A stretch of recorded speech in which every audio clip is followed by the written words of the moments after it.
ስለ ዲቪ የተወሰነ ነገር ልበላችሁ ብዬ ነው በየአመቱ ስለ ዲቪ አንዳንድ ነገሮችን ነግራችኋለሁና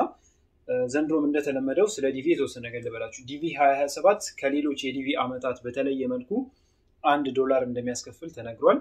ሁሉም ዲቪ አመልካች ቅድሚያ ዲቪ ፎርሙን በሚሞላበት ጊዜ የሚከፍለው $1 ፊ አለ ተብሏል እሱ አዲስ ነገር ነው ከዛ ውጭ ሁሌም እንደምትሞሉት ነው የምትሞሉት ስለዚህ አዲስ ነገር የለም ማለት ነው ከዚህ ከአንድ ብር ውጭ ማለት ነው ምናልባት ፓስፖርት ሊባል ይችላል ፓስፖርት ከተባለ ደግሞ ፓስፖርት ከዚህ በፊት ተብሏል ስለዚህ አዲስ ነገር ላይሆን ይችላል ፓስፖርት እንዴት ታስገባላችሁ እስካን አስደረጋችሁ ያንን ፓስፖርት ወይም ደግሞ ካሜራችሁ የምትተማመኑ ከሆነ በደንብ ፎቶ አንስታችሁ እዛ ላይ አታች ማድረግ ነው ማለት ነው እሱ አይከብድም ፓስፖርት ላላችሁ ማለት ነው ፓስፖርት ከተባለ ፓስፖርት የሌላችሁ ያው ትቸገራላችሁ ዲቪው መሙላት አትችሉም ማለት ነው ያመልጣችኋል ዘንድሮ ለማንኛውም $1 ፊውን $1 ክፍያውን ግን ውጭ ሀገር ያለ ፔይፓል አካውንት ወይም ደግሞ የተለያዩ የማስተር ካርድ ኦፕሽኖች ያለው ሰው የምታውቁ ከሆነ $1 ማለት ምንም ማለት አይደለም ወይም ደግሞ የሆነ ትንሽም ብር ከፍላችሁም ቢሆን ኢትዮጵያ ውስጥ ለምሳሌ $1 150 ብር 160 ብር ከሆነ በ200 ብር የሚሸጥላችሁ ሰው ካገኛችሁ አትጎዱም ስለዚህ በ200 ብርም ቢሆን ገዝታችሁ መሙላት ትችላላችሁ ማለት ነው ብሩ ያን ያክል ውድ አይደለም ይከብድ አይደለም የመክፈያ ወይው ግን ሊከብደን ይችላል ኢትዮጵያ ያለን ሰዎች ማለት ነው ስለዚህ ይሄ ምናልባት ዘንድሮ ብዙ ሰዎችን ከመሙላት በተለይም ደግሞ አንዳንድ ቦታ ላይ እንደዚህ የውጭ ሀገር የመክፈያ ስርዓቶችን አክሰስ ለማያገኙ ሰዎች ሊቸግር ይችላልና እሱ ነገር ምናልባት ዘንድሮ የሚሞሉትን ሰዎች ይቀንሳል ቁጥራቸውን በያስባለው ከዛ ውጭ ግን እንደተለመደው ነው የተለያዩ እንትኖች አሉ ሁሌም የሚጠየቁ መጠይቆቹ ተመሳሳይ ናቸው 14 15 ጥያቄዎች ናቸው ስለዚህ በራሳችሁ አፕላይ ማድረግ አለባችሁ ዲቪ በምትሞሉበት ጊዜ ማለት ነው እኔ ሁሌም ሪኮመንድ የማደርገው ራሳችሁ እንድትሞሉ ነው 15 ጥያቄዎችን ለመምላት ሰው ማታስሞሉ አሪፍ ነው ሰው ማታስሞሉ ማለት ነው የሆነ የምትጽፉት እንግሊዘኛ ነገር የለም በቃ ስማችሁን የግል መረጃዎቻችሁን ነው የምታስገቡትና እነዛው መረጃዎቻችሁን ለማስገባት እንደዚህ በሰው እንትን አታርጉ አንዳንዴ ምን ያጋጥመኛል መሰላችሁ የተለያዩ ዲቪ አሸናፊዎችን በማይበት ጊዜ የተቸገሩ ልጆችንም አያለው ኢንተርኔት ካፌ ለቢዝነሳቸው ሲሉ ቶሎ ነው እንትን የሚያደርጉትና በአንድ ኢሜል ሁሉንም ሰው ይሞሉላቸዋል ከዛ በኋላ ምናልባት ከዛ ለሞሉላቸው ሰዎች ለምሳሌ 1000 ሰው ይምላ 10000 ሰው ይምሉ ወሩን ሙሉ ማለት ነው ለሁሉም ሰው በአንድ ኢሜል ዝም ብሎ ይሞላሉ መሰለኝና ከዛ በኋላ ግን ዲቪ አሸናፊው እንትን ሲል ግዴታ ኢሜሉ እነሱ ጋር ስለሆነ ምናምን ይቸጋገራሉ ያው ኢሜል ያን ያክል እንትን ላይሆን ይችላል ነገሩ ግን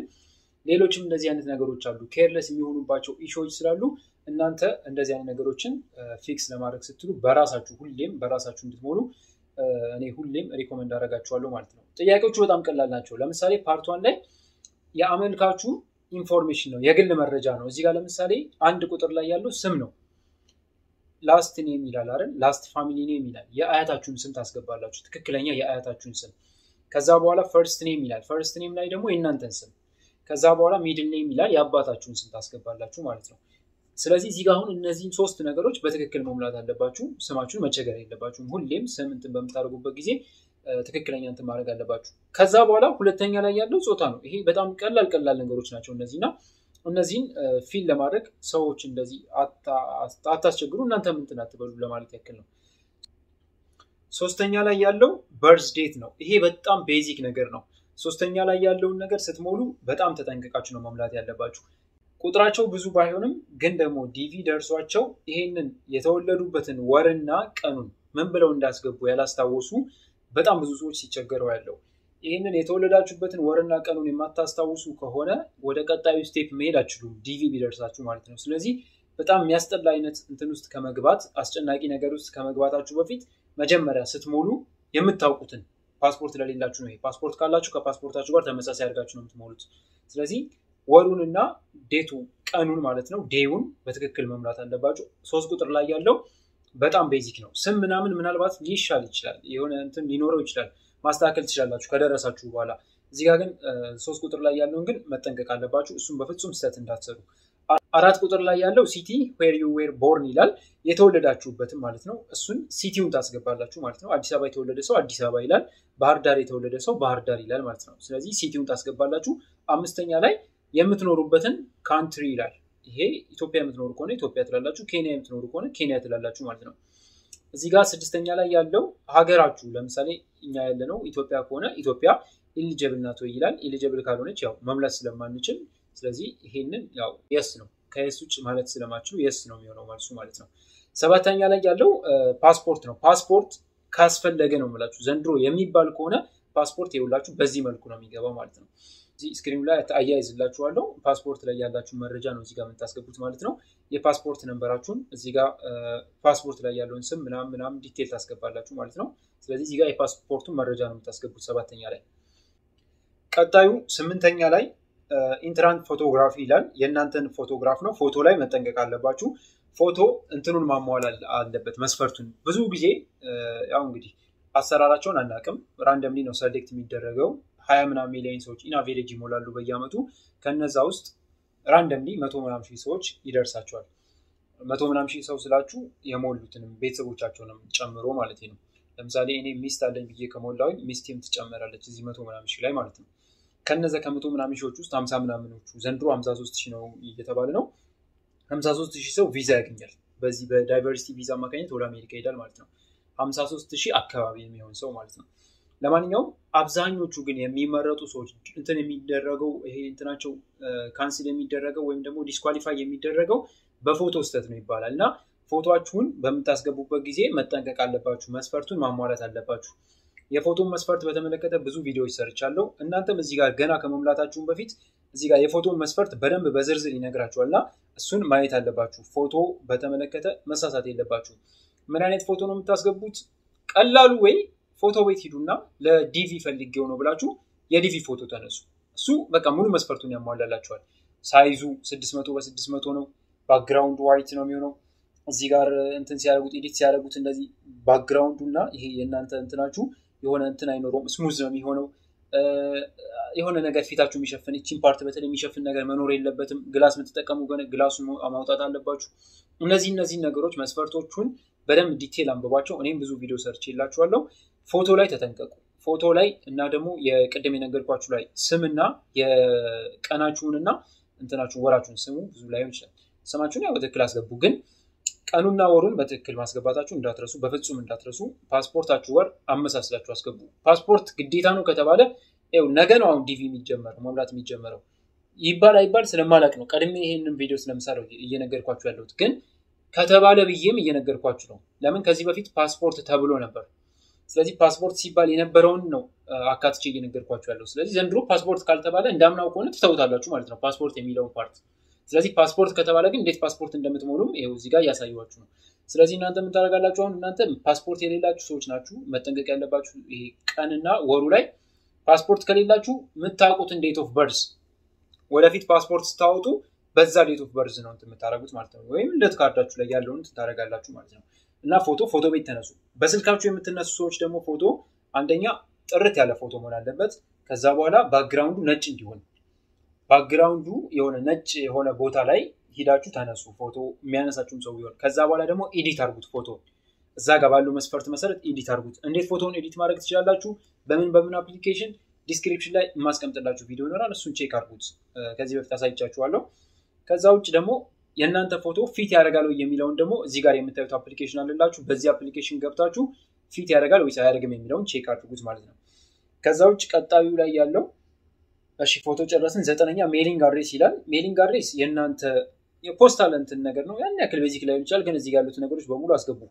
ኦፕሽናል ሚሉትን መተው ትችላላችሁ አድሬስ ላይን 1 ይላል የእናንተ ይሄ ለምሳሌ አዲስ አበባ ከሆናችሁ አዲስ አበባ በቂ ነው አድሬስ ላይን 2 ኦፕሽናል ነው ሲቲ ይላል ሲቲውንም ታስገባላችሁ አድሬስ ላይን 1 የሚለው ላይ ይሄ ሰፈራችሁንም መጻፍ ትችላላችሁ ችግር የለውም ዲስትሪክት ካውንቲ ስቴት ምናምን የሚለው አዲስ አበባ ከሆናችሁ አዲስ አበባ ነው ለምሳሌ ደሴ ከሆነ የሆነ ሰው ዞኑ ይሄ እንትኑ ነው የሚጽፈው ክልሉ አማራ ክልል አማራ ሪጅን ትላላችሁ ማለት ነው አዳማ የሆነ ሰው ከሆነ ኦሮሚያ ሪጅን ይላል ማለት ነው እዚህ ጋር ዲስትሪክት የሚለውን ማለት ነው ፖስታል ኮድ የሚለው ደግሞ የእናንተን ለምሳሌ አዲስ አበባ ያለ ሰው የአዲስ አበባን 1000 ብሎ ያስገባል ባህር ዳር ያለ ሰው የባህር ዳርን ፖስታል ኮድ ጎግል ላይ ሄዱና የእናንተን ያላችሁበትን ከተማውን ፖስታል ኮድ ጠይቁት ይነግራችኋል እሱን አምጥታችሁ እዚህ ጋር መጻፍ ነው ማለት ነው ሌላ ካንትሪ ይላል እሱን ያው እንግዲህ ያላችሁበትን ካንትሪ ትጽፋላችሁ ሌላ ቀጣይ ላይ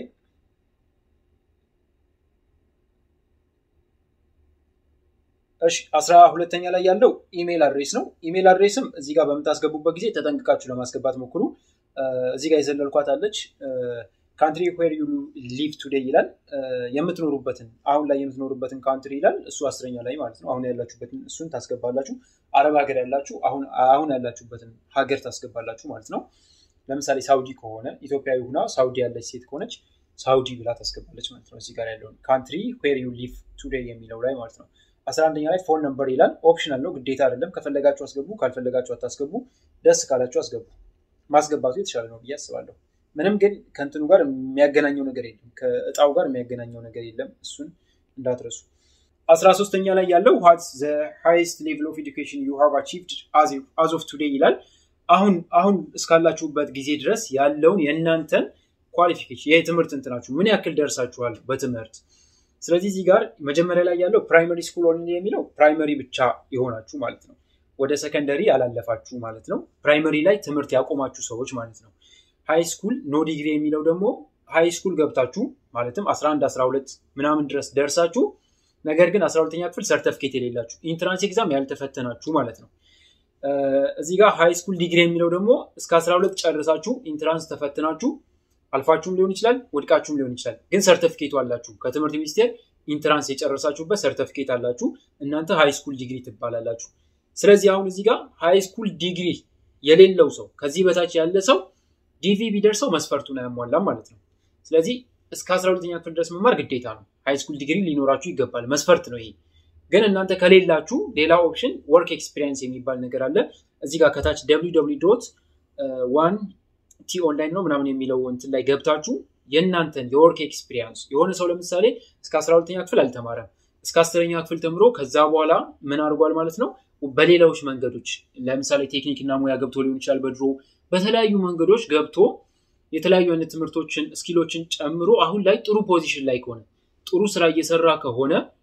ያ ስራው በአሜሪካን ስታንዳርድ ጆብ ዞን የሚሉት ነገር አላቸው በዛ ስታንዳርድ መሰረት ኳሊፋይ የሚያደርገው ከሆነ ለዚህ ለዲቪ ገብቶ ማየት ይችላል ማለት ነው ከዛ ኳሊፋይ ካደረጋችሁ ታልፋላችሁ ማለት ነው አሁን እዚህ ጋር ያለው ነገር 13ኛ ላይ ያለው ፕራይመሪ ስኩል ኦንሊ የሚልም ሰው ኖ ዲግሪ የሚልም ሰው መስፈርቱን የማያሟላም ሰው ቢሆን ዲቪ ሊደርሰው ይችላል እኔ ያልኳችሁ ያለሁት ዲቪ ከደረሳችሁ በኋላ ግን ጣጣ ይኖረዋል ነው ይሄን ነገር ማታሟሉ ከሆነ ስለዚህ እናንተ በስተትም ቢሆን ይሄንን ነገር እንት ማድረግ የለባችሁም በጥንቃቄ ነው መሙላት ያለባችሁ ስለዚህ የሆነ ሰው ለምሳሌ ዩኒቨርሲቲ ገብቶ ትምህርቱን ሳይጨርስ ወጥቷል እንበል ስለዚህ ምንድነው የሚለው ይሄ ሰውዬ ሃይ ስኩል ዲግሪ የሚለውን ይመርጣል ማለት ነው ዩኒቨርሲቲ ገብቷል የሆነ ኮርሶችን ወርሶ ከሆነ ደግሞ ዩኒቨርሲቲ ወይም እየወሰደም ከሆነ some ዩኒቨርሲቲ ኮርስስ ፍሬሽማን ምናምን ተመራችሁ ማቋርጣችሁም ከሆነ some ዩኒቨርሲቲ ኮርስስ የሚለውን መምረጥ ትችላላችሁ ወይም ደግሞ ሃይ ስኩል ዲግሪ የሚለውን መምረጥ ትችላላችሁ ዩኒቨርሲቲ ጨርሳችሁ ከሆነ ደግሞ ዩኒቨርሲቲ ዲግሪ የሚለውን ትመርጣላችሁ ማለት ነው ከዛ በላይ ያሉት እነዚህ ይረዳሉ ይያለው አስባለሁ እዚህ ጋር ማስተር ዲግሪ ዶክትሬት ምናምን የሚሉትን ያው እንግዲህ ከፍ ያሉ ሰዎች ስለሆኑ ይሄንን ለነሱ ማስረዳት ብዙ አያስፈልግም ከታች ላለ ነው እስከ ዩኒቨርሲቲ ድረስ ምናምን ላለ ነው ይሄንን ዲቴል እንትን ማድረጋችሁ በፍጹም እስከ 12ኛ ክፍል ተምራችሁ እዚህ ጋር ያሉትን ኖ ዲግሪ ምናምን የሚለውን እንዳታስገቡ እሺ 12ኛ ክፍል የጨረሳችሁ ከሆናችሁ 12ኛ ክፍል ብታልፉም ብትወርቁም የጨረሳችሁ ከሆናችሁ ሃይ ስኩል ዲግሪ በሉት ዩኒቨርሲቲ የጨረሳችሁ ከሆናችሁ ደግሞ ሰም ዩኒቨርሲቲ እንትን ትሉታላችሁ ቮኬሽናል የሚለውን እሱን አልፌው ነበር ቮኬሽናል የሚለው ምንድነው ቴክኒክና ሙያ ምናምን ነው ቮኬሽናል የሚለው እንትን ባትሉ ጥሩ ነው ለእናንተ እስቲ በራሳችሁ ግን የሆነ የተወሰነ እንትን አጠያይቁ ቮኬሽናል የሚለው ለምሳሌ አንድ ሰው 12ኛ ክፍል ወደቀ ከዛ ቴክኒክና ሙያ ገባ እኔ ሪኮመንድ የማደርጋችሁ ቮኬሽናል የሚለውን እንዳትሉ ነው ቮኬሽናል የሚለውን ካላችሁ ትንሽ እንትን አለው የሆነ ኮተቶች ይኖሩታል ፕሮሰሱ ላይ ማለት ነው ከደረሳችሁ ስለዚህ ቮኬሽናል የሚለውን ሳይሆን ሃይ ስኩል ዲግሪ የሚለውን ማለት ይቻላል 12ኛ ክፍል ጨርሷል ያ ሰውዬ ወደቀ ከዛ ቴክኒክና ሙያ ገባ ወይም ደግሞ የዩኒቨርሲቲ አልሄደም ቴክኒክና ሙያ ገባ ቮኬሽናል ቢለው ይሄ ሰውዬው ቮኬሽናል በሚለው ስር ከሆነ ያለው ምን ይባላል ወርክ ኤክስፒሪየንስ ይባላል ማለት ነው ስለዚህ ወርክ ኤክስፒሪየንስ ደግሞ የለውም ያ ሰውዬ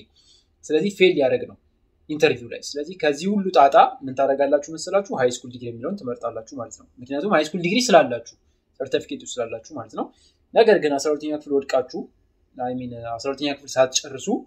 ቴክኒክና ሙያ ምን የገብታችሁ ምናምን ከሆነ ደግሞ ቮኬሽናል ትሉታላችሁ ከዛ በኋላ እንግዲህ መስፈርቱን ምናምን እናንተ ከወርክ ኤክስፒሪየንሳችሁ አንፃር ታያላችሁ ማለት ነው 14ኛ ላይ ያለው ከረንት ማርሻል ስታተስ ይላል አሁን ያላችሁን እንትን ነው አግብታችሁ ከሆነ ተፋታችሁ ከሆነ ያላገባችሁ ከሆናችሁ እሱን ትመርጣላችሁ እዚህ ጋር በተለይ እንትን ማድረግ አለባችሁ መጠንቀቅ አለባችሁ አንዳንድ ነገሮችን እኔ ብዙ ታሪኮችን አውቃለሁ ሰዎች ዲቪ ከሞሉ በኋላ ይጋባሉ ከዛ በኋላ ወይም ደግሞ ዲቪ ከደረሳቸው በኋላ ይጋባሉ እነዚህ ፌክ ነገሮችን ምናምን አንዳንድ ሰው እንትን ያደርጋል ዲቪ እንደደረሰው ካወቀ በኋላ ምናምን እንደዚህ አይነት ሪስክ ውስጥ አትግቡ ድንገት ይሄን ቪዲዮ ከመታዩ ሰዎች መካከል ዲቪ የሚደርሳችሁ ሰዎች ልትኖሩ ስለምትችሉ ነው የምነግራችሁ ዲቪ ከደረሳችሁ በኋላ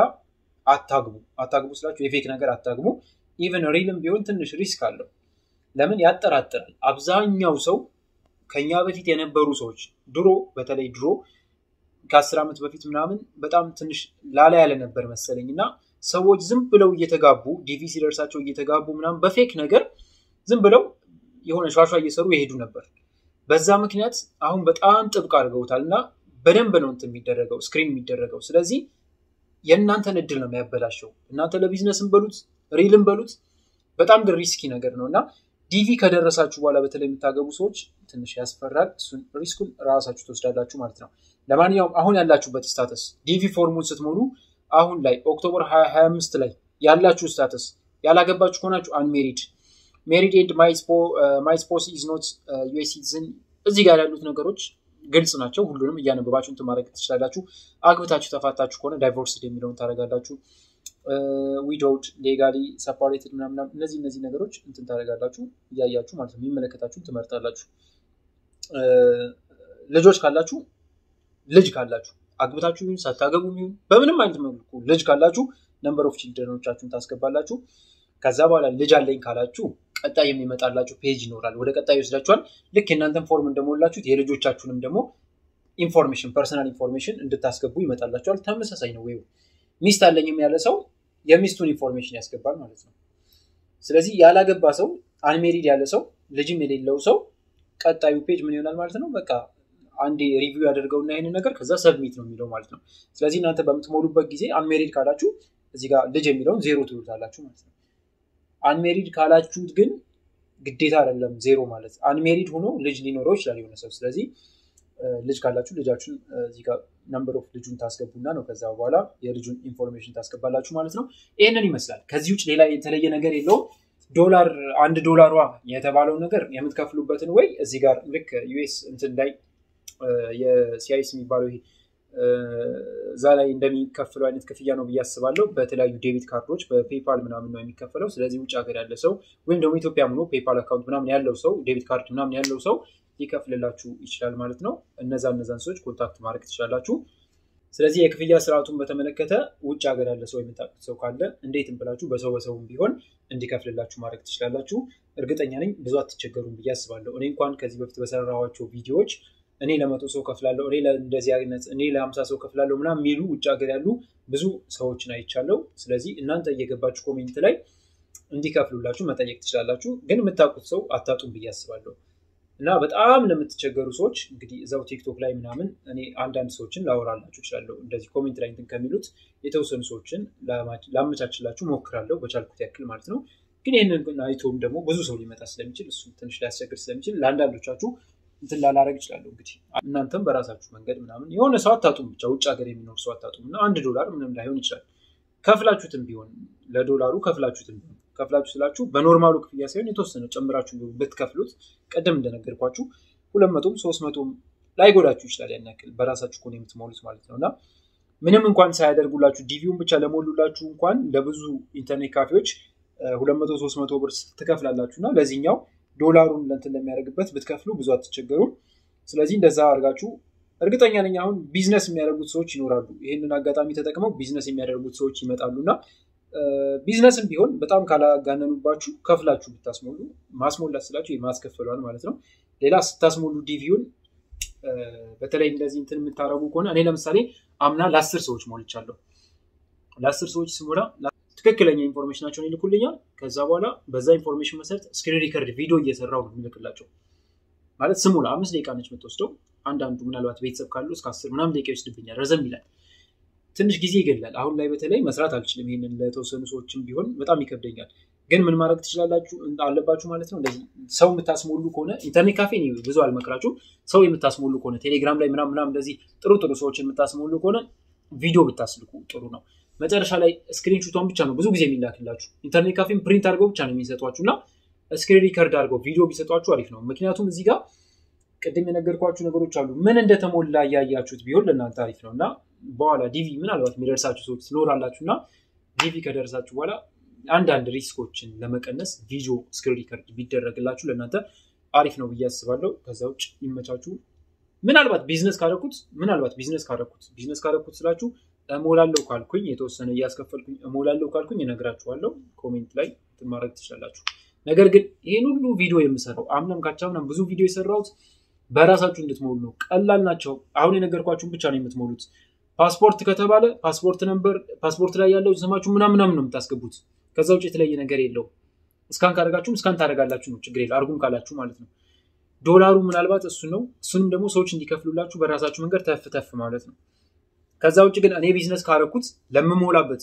ዶላሩንም እኔ ስለምከፍልላችሁ ምናምን ብዬ የሆነ ያክል ላደርግ እችላለሁ። አላጋንነውም። የሰውን ችግር ስለምረዳ ቢዝነስ ካረኩት እነግራችኋለሁ፣ ቪዲዮ ሰራላችኋለሁ። እኔ እንድሞላላችሁ የምትፈልጉ ሰዎች ብዬ እሞላላችኋለሁ ማለት ነው። የዛኔ እናወራለን። አሁን ላይ ግን አላስበውም፣ ለሰው ለመሙላት አላስበውም፣ ያጨናንቀኛል ብዬ ስለማስብ ማለት ነው። ለማንኛውም ግን ሁላችሁም በራሳችሁ ለመሙላት ሞክሩ። ከአንድ ጊዜ በላይ በፍጹም እንዳትሞሉ። አንዴ ስትሞሉ ግን ተጠንቅቃችሁ ሞሉ፣ ስህተት ላለመስራት ማለት ነው። እና በቻላችሁት ያክል በራሳችሁ ስትሞሉ ስክሪን ሪከርድ እያደረጋችሁ ሞሉ። አንዴ ስትገቡ ደግሞ 30 ደቂቃ ነው መሰለኝ የሚሰጣችሁ። ብዙ አትቆዩ ዌብሳይቱ ላይ ስትሞሉ ማለት ነው። ስለዚህ መጀመሪያ ጥያቄዎቹን ያው